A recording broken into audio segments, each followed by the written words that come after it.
Hi everyone और सभी को नमस्कार। मेरे channel easy learning learn and grow में आपका बहुत बहुत स्वागत है। हम ईवीएस क्लास 5 का चैप्टर 11 देखेंगे, सुनीता इन स्पेस। तो ये वही सुनीता है जिनका फुल नाम सुनीता विलियम्स है, जो यूएस की एस्ट्रोनॉट है, बट ये इंडियन ओरिजिन की है। इन्होंने बहुत बड़ी बड़ी उपलब्धियां हासिल की हैं और वर्ल्ड रिकॉर्ड्स बनाए हैं। उनमें से है कि ये सबसे ज़्यादा समय स्पेस पे बिता चुकी हैं और सबसे ज़्यादा बार स्पेस पे जा चुकी हैं, बीइंग अ वुमेन। आगे देखते हैं स्ट्रेट फ्रॉम द हार्ट। तो यहाँ पे बोला जा रहा है कि अर्थ किस तरीके का दिखता है, इसकी ड्राइंग बनाइए नोटबुक में और फ्रेंड्स के साथ शेयर कीजिए। तो ये क्लास 5 के बच्चों को है, ऐसे करने के लिए बोला गया है। वैसे अर्थ जो है स्पेरिकल शेप का होता है, संतरे के शेप का।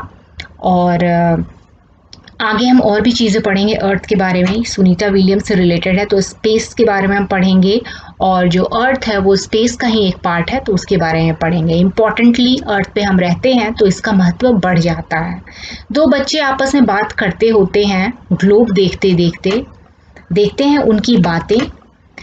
तो यहाँ पे एक बच्चा कहता है कि सुनीता विलियम्स स्कूल में विजिट करने वाली हैं कल, और उन्होंने सबसे ज़्यादा समय बिताया है स्पेस पे। 6 मंथ से ज़्यादा समय स्पेस पे उन्होंने बिताया है।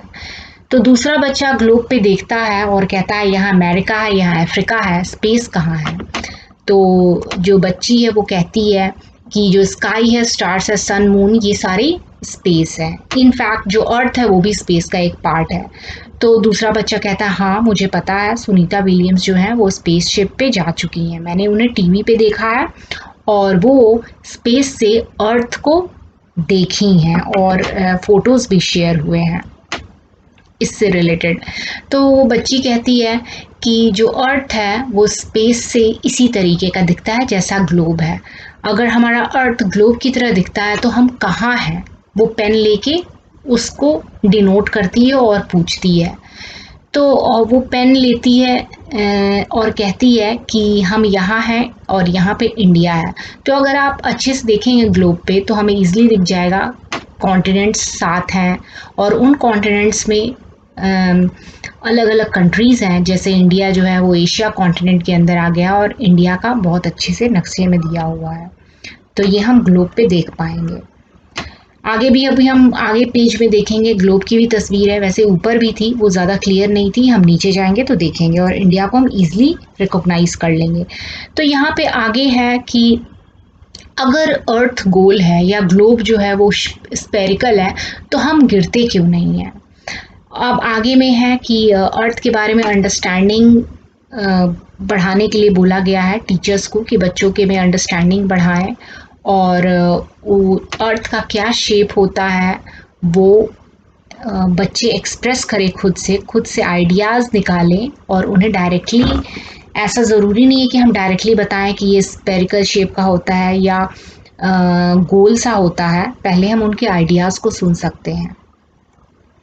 तो आगे हम देखते हैं, जो बच्ची है वो कहती है कि हम अंदर रहते हैं, अगर हम अंदर रहते, जो बच्ची है वो कहती है अगर हम इस ग्लोब के अंदर रहते तो क्या हम सन, स्काई, मून एट्सेट्रा देख पाते।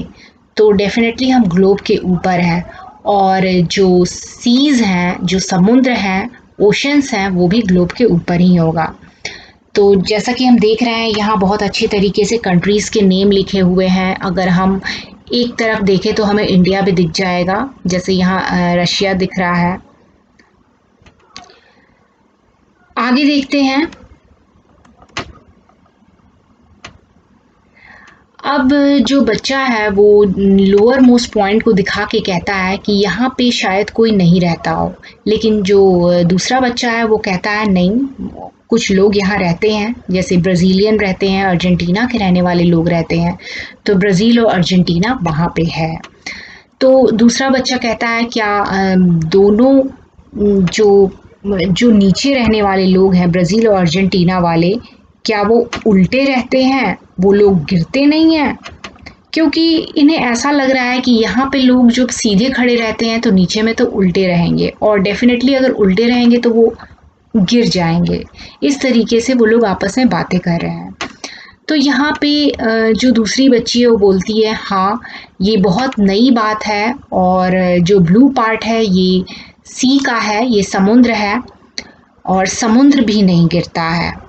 तो वो लोग में क्यूरियोसिटी होती है कि ये गोल है, स्फेरिकल है, बट कोई चीज़ें गिरती नहीं है, वो कैसे। तो यहाँ क्वेश्चंस है कुछ, if the earth is round like a globe how is it that we do not fall of.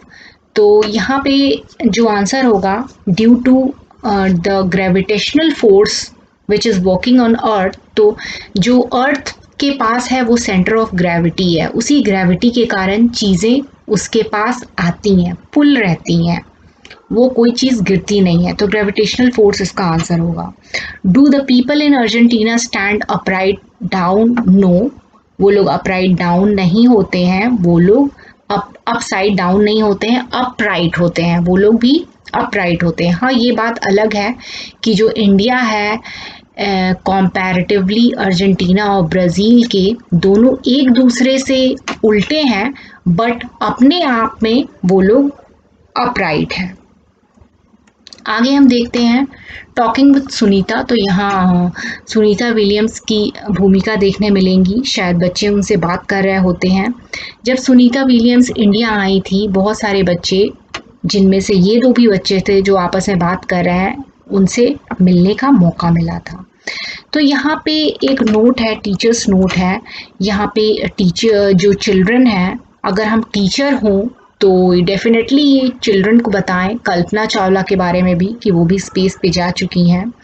और एक इंटरेस्टिंग बुक है टीचर्स के लिए जिसका नाम है how we found the earth is round by Isaac Asimov Longman. तो ये बुक है जो कि बताता है अर्थ का शेप, क्योंकि पहले जो पीपल थे डिफरेंट कल्चर्स के, उनकी डिफरेंट धारणाएं थी, और धीरे धीरे सेंचुरीज बाय सेंचुरीज उनमें रियल कॉन्सेप्ट आया कि अर्थ एक्चुअली गोल है, स्फेरिकल शेप का है। अदरवाइज जो पीपल थे वो अलग अलग बातें सोचते थे।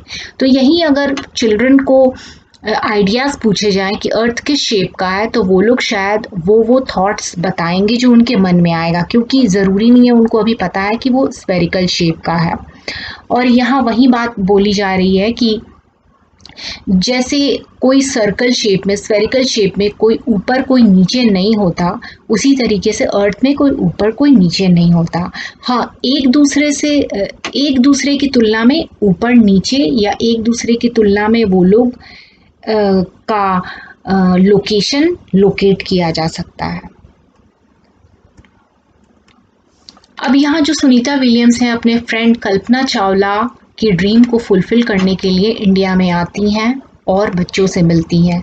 यहाँ पे सुनीता विलियम्स का कुछ एक्सपीरियंस है स्पेस पे रहने का, तो हम वन बाय वन इस एक्सपीरियंस को देखेंगे।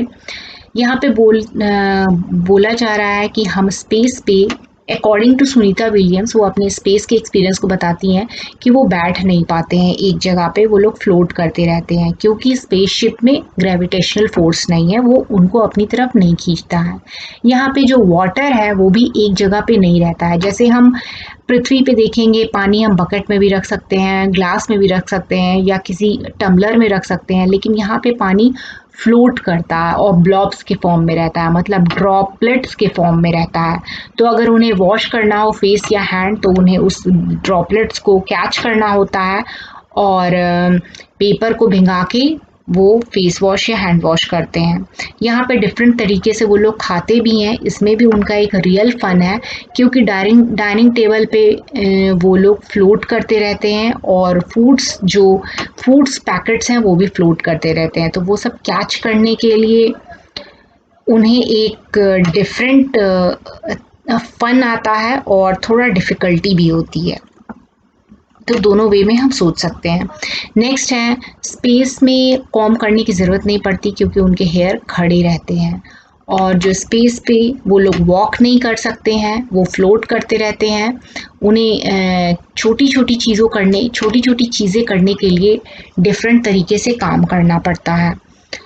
जैसे कुछ पेपर में लिख के वो छोड़ नहीं सकते हैं, उन्हें स्ट्रैप करना पड़ता है, उन्हें स्टक करना पड़ता है वॉल पे, ताकि वो कोई इन्फॉर्मेशन जो है वो वहाँ लिख सकें या इन्फॉर्मेशन वहाँ से ले सकें। तो उनके अकॉर्डिंग ये एक फ़न लिविंग भी है, और साथ साथ अगर सोचा जाए तो डिफ़िकल्ट लाइफ जीने में डिफ़िकल्टी भी होती है।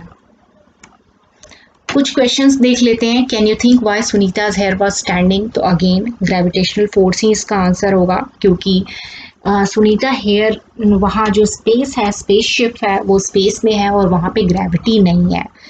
तो जब वो हम अर्थ पे होते हैं, इसके कारण हमारे हेयर नीचे की तरफ होते हैं और ये ग्रेविटेशनल फोर्स के कारण। यहाँ पे लैक ऑफ ग्रेविटी आंसर होगा। लुक एट सुनीता's photograph and the dates written on each of them. Write what all is happening and when. तो यहाँ पे सुनीता फोटोग्राफ्स दिए हुए हैं, उनका डेट भी मेंशन है। जैसे जब वो टेक ऑफ किए थे तो वो था 9 दिसंबर 2006 और वो ये स्पेसशिप है जब वो अपने फीट को नीचे नहीं रख पा रहे थे, फ्लोट कर रहे थे, वो है 11 दिसंबर 2006। आगे हम देखते हैं, यहाँ पे वो लोग डाइनिंग टेबल पे हैं, डाइनिंग टेबल पे फ्लोट कर रहे हैं, डाइनिंग की चीज़ें भी फ्लोट हो रही हैं। ये हैं 11 दिसंबर 2006 और यहाँ पे अपने हेयर का ये दिखा रही हैं जो कि स्टैंडिंग पोजीशन में है, जो कि 13 दिसंबर 2006 की फ़ोटो है। यहाँ पे सुनीता विलियम्स स्पेसशिप पे बाहर निकल के रोमिंग करती हैं, घूम रही हैं कुछ उपकरण लगाए हुए। तो ये घटना 16 दिसंबर 2006 की है। तो ये जो फ़ोटोज़ हैं वो नासा द्वारा शेयर किया गया है। आगे हम देखते हैं, यहाँ बच्चों को इमेजिन करने के लिए बोला गया है कि वो आंख बंद करके इमेजिन करें कि वो स्पेसशिप पे हैं। तो 10 मिनट्स के अंदर वो इमेजिन करने शुरू हो जाते हैं और उन्हें उनके सामने ये क्वेश्चन आता है कि are you able to sit at one place. तो डेफिनेटली अगर वो स्पेस पे होंगे तो वो एक जगह नहीं बैठ पाएंगे, वो फ्लोट करेंगे। व्हाट अबाउट योर हेयर, अगर वो स्पेस पे होंगे तो उनका हेयर स्टैंडिंग पोजीशन में होगा, उनके बैग्स और बुक्स जो है वो फ्लोट करेंगी। टीचर क्या कर रही हैं, ये सारे चॉक्स क्या कर रहे हैं। तो सारी चीज़ें जो हैं वो उस तरीके से नहीं रहेंगी जिस तरीके से अर्थ पे रहती है, क्योंकि स्पेस पे ग्रेविटी नहीं है। यहाँ पे आगे हम देखते हैं, इज़ नॉट इट अमेजिंग। तो कुछ अमेजिंग चीज़ हम देखेंगे। डेफिनेटली स्पेस अपने आप में अमेजिंग है, अर्थ भी अमेजिंग होता, बट हम अर्थ पे रहे हैं और बचपन से ही हम इन चीज़ों के आदी हैं, तो हमें ये अमेज्ड नहीं लगता है। बट अगर ये चीज़ें हमें कहीं और नहीं मिलेंगी तब हमें अमेज्ड लगेगा। तो यहाँ पे अर्थ है, अगर हम कोई चीज़ फेंक रहे हैं जैसे बॉल, वो वापस हमारे पास आता है, हम कैच कर लेते हैं। अर्थ में चीज़ें फ्लोट नहीं करती हैं। जैसे अगर ग्लास में पानी भरना हो या बकेट में हम ईजिली भर सकते हैं, बट जो सुनीता विलियम्स ने फ़ोटो दिखाया था वो ब्लॉब्स का दिखाया था कि वो पानी जो है वो, और बताया था ब्लॉब्स के बारे में कि पानी ड्रॉपलेट्स के फॉर्म में होता है, उन्हें कैच करना पड़ता है पानी हाथ मुंह धोने के लिए। तो ये सब होता है अर्थ पुल के कारण, अर्थ ग्रेविटी के कारण। सुनीता विलियम्स स्पेस पे 360 किलोमीटर अर्थ से दूर गई थी। तो हम विद इन कंट्री 360 किलोमीटर जाते हैं, जैसे बाई प्लेन या बाई ट्रेन से, तो वो उसी तरीके से ऊपर गई थी, अर्थ एटमॉस्फेयर को छोड़ के ऊपर गई थी। अब यहाँ पे क्वेश्चन है कि वाई हेयर केप्ट स्टैंडिंग, जो हमने कवर कर लिया है। यहाँ पे है वाटर क्यों डाउनवर्ड्स फ्लो करता और any slope mountain to water flows downwards not upwards, क्योंकि डाउनवर्ड्स सेंटर ऑफ ग्रेविटी के कारण, अर्थ जो है वो पुल करता है चीज़ों को, इसके कारण। अब हम आगे देखते हैं, यहाँ पे टीचर्स नोट है कि it is challenging even for adult to understand how things behave in space. तो ये रियली में एडल्ट्स के लिए भी चैलेंजिंग होगा कि कैसे स्पेस पे चीज़ें काम करती हैं। तो यहाँ पे जो फोटोग्राफ्स शेयर किया गया है वो, उससे हम अंदाज़ा लगा सकते हैं। और चिल्ड्रन जो है वो क्वेश्चंस रेज करते हैं और थिंग्स को इमेजिन कर सकते हैं उन फोटोज़ को देख के। और हम अर्थ पे यूज टू हो गए हैं सेंटर ऑफ ग्रेविटी के कारण, तो हम इसके बारे में अधिक सोचते नहीं हैं। लेकिन ये टफ होगा हमारे लिए ये इमेजिन करना कि जब ग्रेविटी नहीं होगी या ग्रेविटेशनल फोर्स नहीं होगा तो क्या होगा। अब हम मैजिक देखते हैं। एक tiny paper races a coin. तो टाइनी पेपर और कॉइन का रेस है। अगर एक कॉइन ले लिया जाए 5 रुपये का और एक टाइनी पेपर ले लिया जाए जिसका साइज 1/4 है इस कॉइन से, तो दोनों को हम छोड़ेंगे तो कौन नीचे जल्दी गिरेगा? तो डेफिनेटली कॉइन जल्दी गिरेगा ग्रेविटी के कारण, और जो पेपर है वो एयर के कारण धीरे धीरे फ्लोट करेगा। यहाँ पे है सेकंड में है कि अगर पेपर को कॉइन के ऊपर प्लेस कर दिया जाए तब क्या होगा? तब कॉइन के साथ ही पेपर गिरेगा। अब मैजिक 2 हम देखते हैं। यहाँ पे मैजिक 2 है a mouse lift an elephant. तो यहाँ माउस और एलिफेंट कहने का क्या तात्पर्य हम देखते हैं। यहाँ पे जैसे 2 बॉल्स हैं, एक छोटा बॉल है स्टोन और एक बड़ा स्टोन है। तो छोटा बोन स्टोन को हम माउस कह रहे हैं, बड़े स्टोन को हम एलिफेंट कह रहे हैं। इसको हमने एक थ्रेड से बांध रखा है इस तरीके से, और ये जो बीच में है वो रोल पेपर है। ये पेपर्स को मिला के, जैसे एक थिक पेपर बना लिया गया है, पेपर मिला के और फिर रोल बना दिया गया है। इसको हम इस थ्रेड के अंदर डाल दिए हैं, फिर इस थ्रेड के एक ओर इस छोटे से स्टोन को बांध दिया गया और दूसरी ओर एक बड़े से स्टोन को। तो अगर हम इस तरीके से पकड़ के इसको इस तरीके से हम राउंड करेंगे, वर्ल्ड करेंगे, तो ये क्या होगा? इसके घूमने के कारण ये जो बड़ा वाला पत्थर है ये इसका वेट उठ जाएगा। मतलब ये माउस जो है वो लिफ्ट करेगा इस एलिफेंट को। तो यही कहने का मतलब है कि क्वेश्चन है कि हु इज पुलिंग हुम। तो जो माउस है इज पुलिंग एन एलिफेंट। ये सरप्राइजिंगली ऐसा है। अब आगे हम देखते हैं where are the lines really. तो इसका मतलब हम आगे देखेंगे। यहाँ पे जो सुनीता विलियम्स है वो डिस्क्राइब करती हैं कि अर्थ कैसा दिखता है स्पेसशिप पे। तो अर्थ बहुत ही ब्यूटीफुल और अमेजिंग दिखता है। वो लोग घंटों विंडो पे, स्पेसशिप के विंडो से अर्थ को देखते हैं, उसके कर्व शेप को देखते हैं। यहाँ पे सुनीता विलियम्स के एक्सपीरियंस को यूज़ किया गया है ताकि जो चिल्ड्रन हैं उनके माइंड में अर्थ की सेंटर ऑफ ग्रेविटी दी जाए। और ये कहा जा रहा है कि ये ग्रेविटी वर्ड का यूज़ करना ज़रूरी नहीं है बच्चों के सामने, कि ज़रूरी नहीं है वो ये चीज़ समझ पाएँ ग्रेविटी। तो हम उसकी जगह अर्थ की पुलिंग कैपेसिटी या अर्थ किस तरीके से पुल कर रहा है वो हम कर सकते हैं।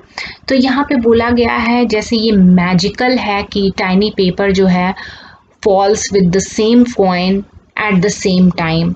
ये मैजिकल है कि जो टाइनी पेपर है वो कॉइन के साथ सेम टाइम पे फॉल कर रहा है जब हम उस पेपर को कॉइन के ऊपर रख दे रहे हैं। क्योंकि हम हमेशा अपने डेली लाइफ में देखते हैं जो एयर है वो स्पीड जैसे पेपर का या लीफ का स्पीड कम कर देता है। तो इसके पीछे जो चाइल्ड है वो समझ नहीं पाता है साइंस का क्या कॉन्सेप्ट है, इसे वो मैजिक समझता है। तो यही हमने देखा है a mouse lift an elephant. यहाँ पे जो छोटा पत्थर है वो बड़े पत्थर को कैसे उठा लेता है अर्थ के ग्रेविटेशनल फोर्स के अगेंस्ट।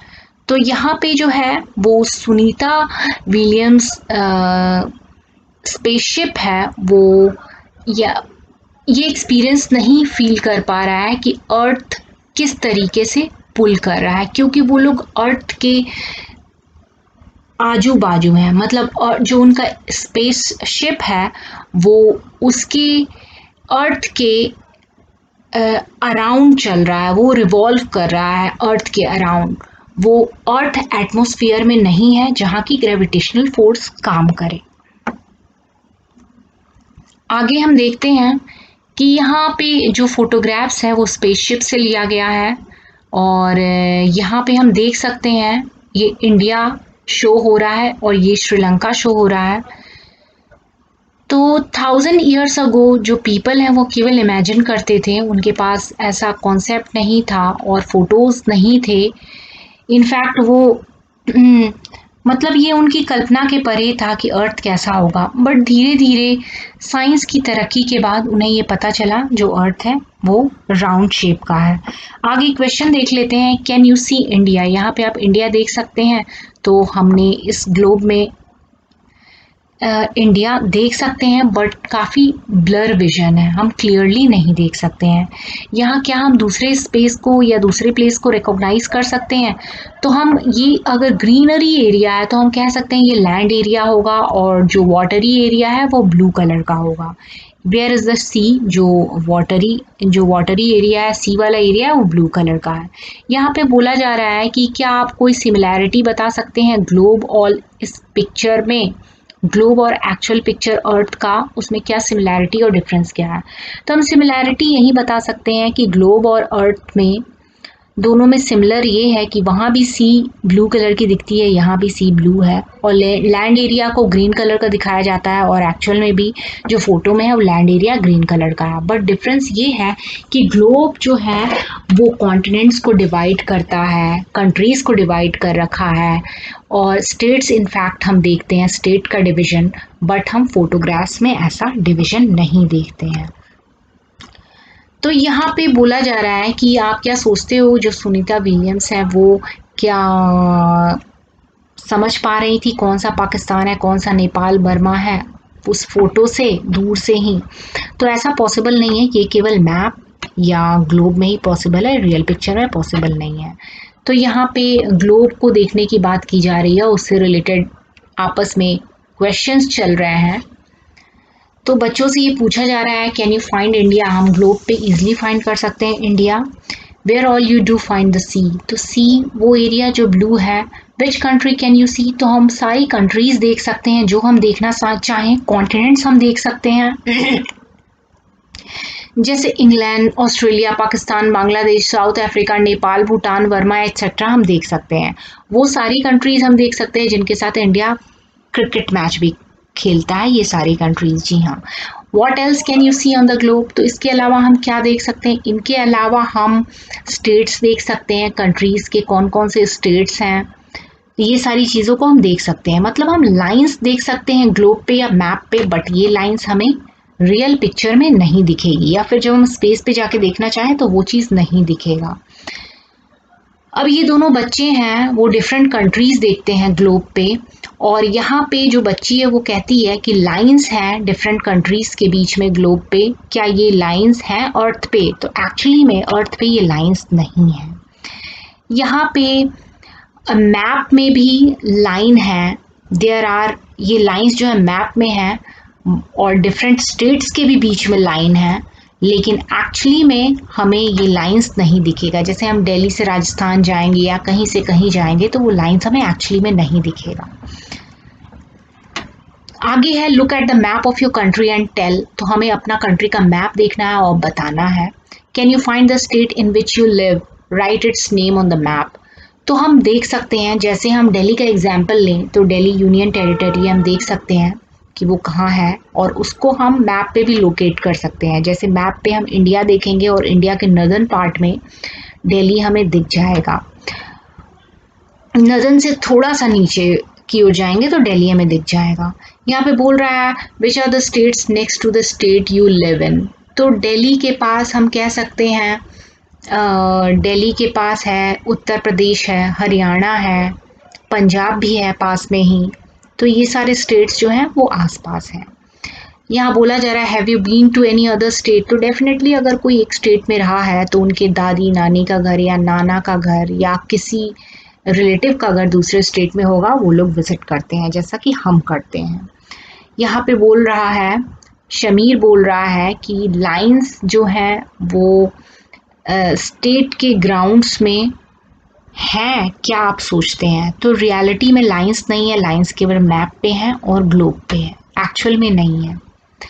तो जब सुनीता अर्थ से स्पेस को देखती, जब सुनीता स्पेस से अर्थ को देखती हैं तो वो अर्थ को बहुत सुंदर पाती हैं, और उनके माइंड में ये थॉट्स आते हैं, वो डिस्क्राइब करती हैं कि इतनी दूर से कोई भी केवल लैंड और सी के अलावा कुछ और को अलग नहीं कर पा रहा है। कोई भी कंट्रीज में बाउंड्रीज नहीं है, किसी भी कॉन्टिनेंट्स में बाउंड्रीज नहीं है। तो ये जो लाइंस हैं ये केवल मैप्स में है और हमारे माइंड में है। हम क्या सोचते हैं, what are the lines, where are the lines really. तो ये जो सेंटेंस है इसका बहुत बड़ा मीनिंग है कि ये लाइंस का मतलब है दरारें पड़ना। मतलब हम चीज़ों को डिवाइड कर दिए हैं माइंड में, अपने मैप्स में, बट एक्चुअली में जो नेचर है वो चीज़ों को जोड़े रखा है। तो ये बड़ी बात है, बट इसके पीछे ये भी रीज़न है कि हम किस तरीके से पॉलिटिकली मैनेज करें चीज़ों को और कंट्री को कंट्रीज़ में मैनेजमेंट लाएं, तो इसके लिए लाइंस की भी ज़रूरत है। आगे में हम देखते हैं लुक एट द स्काई। यहाँ पे जो बच्चा है वो अपने आँख को क्लोज करता है और अपने कॉइन को अपने आँख के पास रखता है, एक आँख को क्लोज करके उस कॉइन को दूसरी आँख पे रखता है और कहता है कि वो मून को हाइड कर रखा है। जो बच्ची है वो कहती है कि वाओ, इतना बड़ा सा मून है, वो कैसे एक छोटा सा कॉइन से हाइड हो जाता है। तो यहाँ पे क्वेश्चन हो रहा है, ये पूछा जा रहा है कि क्यों ना हम कॉइन से ये चीज़ को ट्राई करें, मून को हाइड करके देखें। जो मून है वो कितने सेंटीमीटर हमारे आँख से, हम वो जो कॉइन है हम कितने सेंटीमीटर दूरी पे अपने आँख से रखें कि जो मून है वो हाइड हो जाए। तो हम लगभग 25 सेंटीमीटर दूरी पे रखेंगे जिससे मून हाइड हो जाएगा। आगे कुछ बातें हैं, कहा गया है do you think the moon is flat like coin और राउंड लाइक अ बॉल। तो मून जो है वो बॉल की तरह राउंड है। यह अर्थ कैसा दिखता है, सॉरी स्काई कैसा दिखता है नाइट में। तो स्काई ब्राइट सा दिखता है, ट्विंकलिंग स्टार्स होते हैं। जो मून है वो सिल्वरी कलर का होता है और ये एक मैजिक टाइप का लगता है। कभी कभी अर्थ, जो कभी कभी स्काई है वो ब्लैक भी दिखता है। आगे बात की गई है, बोला गया है कि आज के डेट में मून कैसा दिखता है उसका ड्रॉ कीजिए शेप। उसके बाद 1 वीक के बाद कैसा दिखता है, 15 दिन के बाद कैसा दिखता है। तो अगर आज ऐसा दिखेगा तो 15 दिन के बाद फुल मून दिखेगा और बीच में हाफ मून दिखेगा। आगे में हम क्वेश्चन देखते हैं, when is the next full moon. तो यहाँ पे मून का फोटो है, यहाँ पे बोल रहा है टुडे इज दिस, मतलब आज ऐसा मून है तो नेक्स्ट फुल मून कब होगा। तो आफ्टर 15 डेज फुल मून हो जाएगा। और at what time will the moon rise on this day. तो आफ्टर 15 डेज जब फुल मून होगा तो लेट से मून राइज करता है, 9 PM के अप्रॉक्स में राइज करेगा। यहाँ पे जो मून है जैसा कि मैंने बताया वो फुल मून दिखेगा और हम ड्रॉ कर सकते हैं उसे। जो फेस्टिवल्स हैं मून से रिलेटेड, ईद है, करवा चौथ है। यहाँ पे स्काई को देखने के लिए बोला गया 5 मिनट और बोला गया आप क्या देखते हैं। तो हम ट्विंकलिंग स्टार्स देखते हैं, मून देखते हैं, कुछ कुछ मेटियोर्स देखते हैं हम, कुछ ऐसी भी चीज़ें देखते हैं जो कि स्पेस से आती हैं और अर्थ की एटमॉस्फेयर में आते आते वो टूट जाती हैं जिससे हमें ब्राइट कलर्स दिखते हैं। अब यहाँ पे है कि आप क्या कुछ ऐसी चीज़ देखते हैं जो स्काई में मूव कर रही है, तो हम वहीं ब्राइट लाइट्स देखते हैं, मेटियोर्स देखते हैं, या दूसरे स्पेस या स्पेस से आया हुआ वो चीज़ जो कि अर्थ के एटमॉस्फेयर में आके टूट जाती हैं, उन चीज़ों को हम देखते हैं। हम शूटिंग स्टार्स देखते हैं और सैटेलाइट्स, जो नेचुरल सैटेलाइट है, आर्टिफिशियल सैटेलाइट्स हैं, जिससे टीवी, टेलीफोन और वेदर रिपोर्ट्स के बारे में हम जानकारी लेते हैं। तो वो सारी चीज़ें आसमान में होती हैं। आगे हम देख लेते हैं look at a table and tell. तो यहाँ पे टेबल पे डेट्स लिखे हैं और मून राइज टाइम लिखा है, मून सेट टाइम लिखा है। तो इसके अकॉर्डिंग हम ये सारी चीज़ को देख सकते हैं, फिल कर सकते हैं। और आगे देखते हैं, यहाँ पे है if you saw the moon rising at 7 PM today would you see it at the same time tomorrow. तो ऐसा नहीं है, सेम टाइम पे नहीं होगा। Next question, on December 31st October the time of setting of moon is given 12:03. Have you ever seen the moon at 12 in the afternoon? Why don't we easily see the moon or stars during the day? तो no, we have never seen at 12 in the afternoon. We don't see the moon or stars during the day and it is because of sunlight. Sunlight के कारण हम day में नहीं देख पाते हैं moon या स्टार्स, क्योंकि जो इनकी रोशनी है वो हम तक नहीं पहुंच पाती है और ये रोशनी रात में पहुंच पाती है in the absence of sunlight. तो रिफ्लेक्शन ऑफ लाइट के कारण ये हम देख पाते हैं नाइट में। यहाँ पे एक पोयम है और एक यहाँ पे फोटोग्राफ भी है जो कि मून सरफेस से लिया गया है। ये मून सरफेस है और ये अर्थ का फोटोग्राफ है। ये चीज़ें यहाँ पे लिखी हुई हैं। यही बोला गया है कि क्या आप देख पा रहे हो अर्थ कैसा दिख रहा है, क्या आप मून का सरफेस देख पा रहे हो। तो हमने सरफेस भी देखा है मून का इस फोटो में।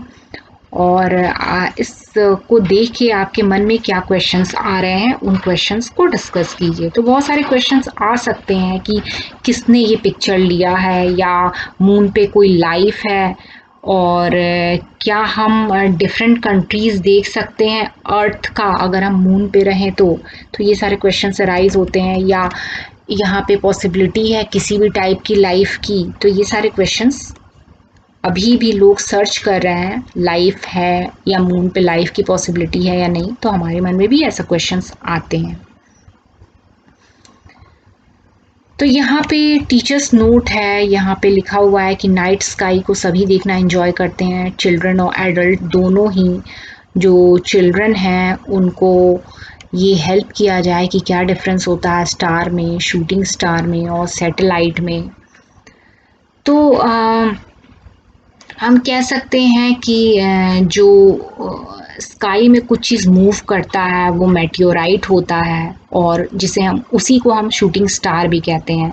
कुछ दूसरी बॉडीज़ भी होती हैं जो स्पेस में मूव करती हैं, और जैसे ही वो अर्थ एटमॉस्फेयर में आता है तो उनको वो जलने लगती हैं वो चीज़ें, और वो ब्राइट सी दिखती हैं।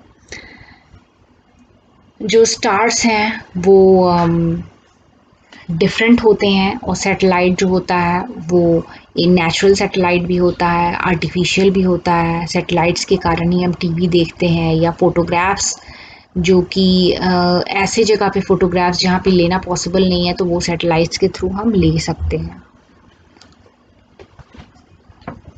आगे देखते हैं। यहाँ पे है do your best and thing will work out. तो जब सुनीता 5 साल की थी उन्होंने पिक्चर देखा था नील आर्मस्ट्रॉन्ग को, जो कि मून पे लैंड कर रहे थे। 1969 में नील आर्मस्ट्रॉन्ग जो है वो फर्स्ट मैन थे जिन्होंने मून पे वॉक किया था। जैसी दूसरी बच्चियां होती हैं वैसे ही सुनीता जो है वो फैसिनेट हो गई थी, उन्हें काफ़ी अच्छा लगा था। और वो कह रही थी कि वो जब छोटी थी तो उन्हें स्पोर्ट्स बहुत अच्छा लगता था, स्विमिंग बहुत अच्छी लगती थी। वो पढ़ने में उन्हें ज़्यादा इंटरेस्ट नहीं आता था, और वो हाई स्कूल में जाते जाते वो ड्राइवर बनना चाहती थी, बट उन्होंने ये कोर्स नहीं किया, नहीं कर पाई एक्चुअली, और वो हेलीकॉप्टर पायलट बन गई। एक बार उन्होंने ये ये उन्होंने सोचा और इस बारे में स्टडी की और ट्रेनिंग ली कि अगर वो स्पेस मिशन पे जाएं तो उनके लिए, या इसमें उनका इंटरेस्ट जगा। तो फिर उन्होंने 2007 में एक नया रिकॉर्ड बनाया, longest space flight bye a women. तो बहुत देर तक जाने का, स्पेस पे बहुत ज़्यादा समय स्पेस पे बिताने का, बीइंग अ वुमेन, एक महिला द्वारा।